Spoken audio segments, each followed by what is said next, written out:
What's up, people? J-Dub here with another edition of the weekly top 5. Before I get into this video, you guys know I gotta do my cheap plugs, so I'll shamelessly say, make sure you guys like my page on Facebook. You can find it at facebook.com/JDubYT, and also follow me on Twitter at JDubShow. I post updates throughout the week, post live thoughts on shows, and also take suggestions on things that I should talk about in videos like this. So speaking of videos like this, let's get into it.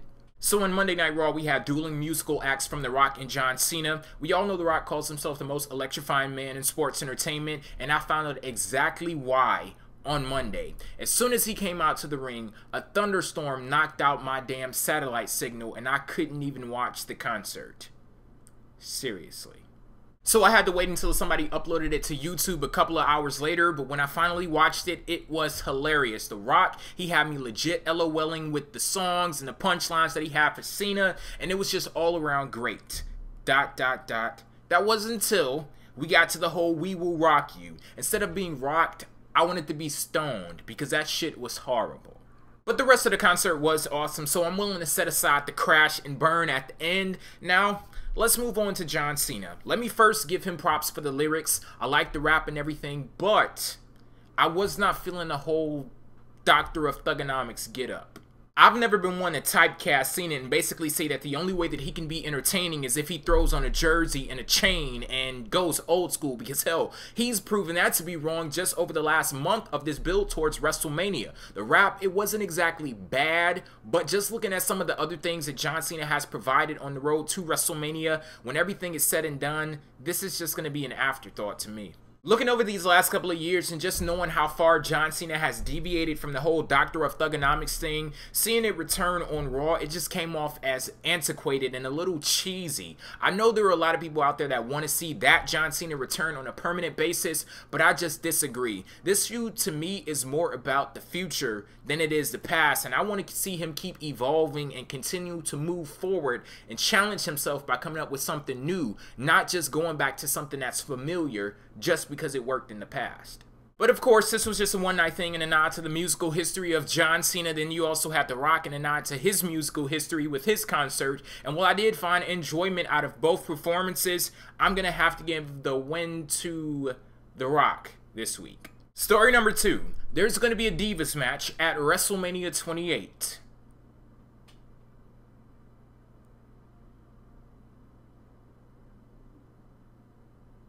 On to story number 3. No, seriously, it's going to be Maria Menounos from the TV show Extra and Kelly Kelly versus Divas champion Beth Phoenix and Eve. I have a clip from Extra up on pwfempire.com, linked down in the description box. You can see the storyline behind the match unfold on that show. They haven't aired it yet on WWE TV, so check it out if you haven't already. I'm not even going to make much of this match because WWE doesn't even take the Divas division seriously at WrestleMania. Hell, any other time of the year for that matter, but I digress. WrestleMania specifically, just look at Snooki. She was in a Divas match last year. WrestleMania 26, I don't even remember what the hell happened with the Divas at WrestleMania 26, but I guess that speaks for itself. Then you can go to WrestleMania 25 where Santina Marella won the 25 Diva Battle Royal.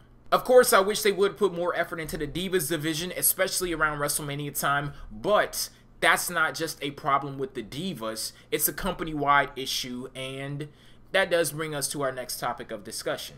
The build for WrestleMania. I've gotten a lot of messages from people describing it as bland, uninspired, average. For me, I would say that it's been, at the very least, spotty.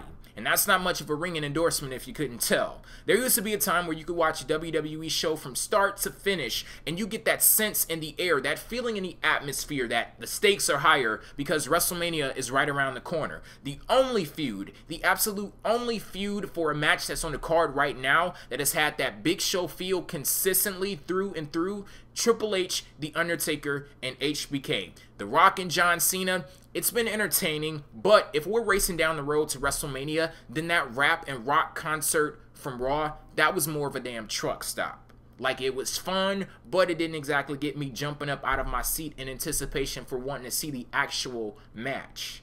For some of the other matches set for Mania, the world title feuds, Orton and Kane, just this week they've started to add perspective to the feuds. Like 2 damn weeks before the actual show. And maybe the late start is one of the reasons why they had to go in such an extreme direction as they did with CM Punk and Chris Jericho. We'll definitely get to that in this video, but for now, make sure you guys let me know what you think about the overall build for WrestleMania 28. Sound off down in the comment section below.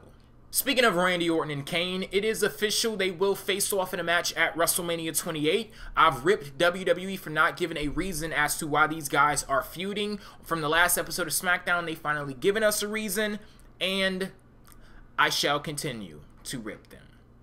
Okay, so Orton calls out Kane on SmackDown, and Kane talks about how he's purged himself of all humanity, but he's still pissed off because he shook Randy Orton's hand last year.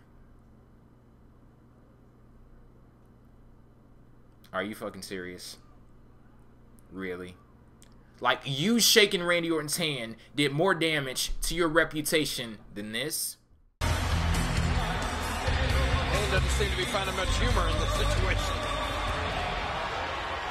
What? Well, there's a sight you probably thought you'd never see.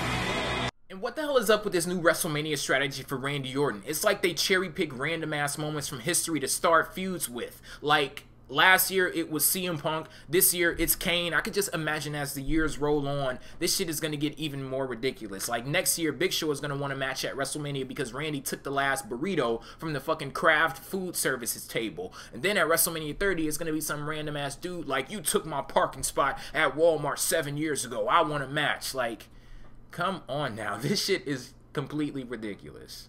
Seriously though, this does seem like a weak foundation for a WrestleMania feud, but it's not completely beyond repair. I was talking to one of my Twitter followers the other day. I think his username is like Midtown Mysterio, and he basically suggested that this feud be nothing more than two brawling lunatics, and that sounds like a pretty good idea to me.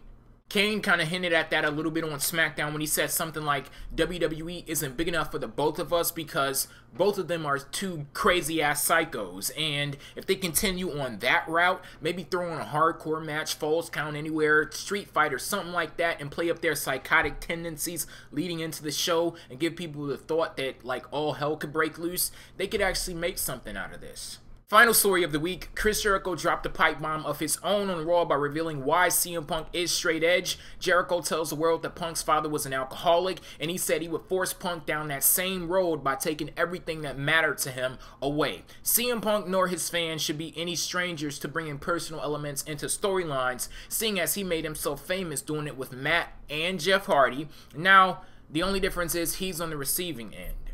CM Punk is based the entire persona of his pro wrestling character on the fact that he's straight edge. So I think it would make sense that somebody, an opponent of his, would want to explore exactly why he's straight edge. Punk has called himself a savior before, a saint, and he's literally told people straight edge means I'm better than you. When in all actuality, he isn't any better than anybody else. And hell, if you listen to Chris Jericho, he's a lot worse because he's actually hiding who he truly is. And him being straight edge is only a front.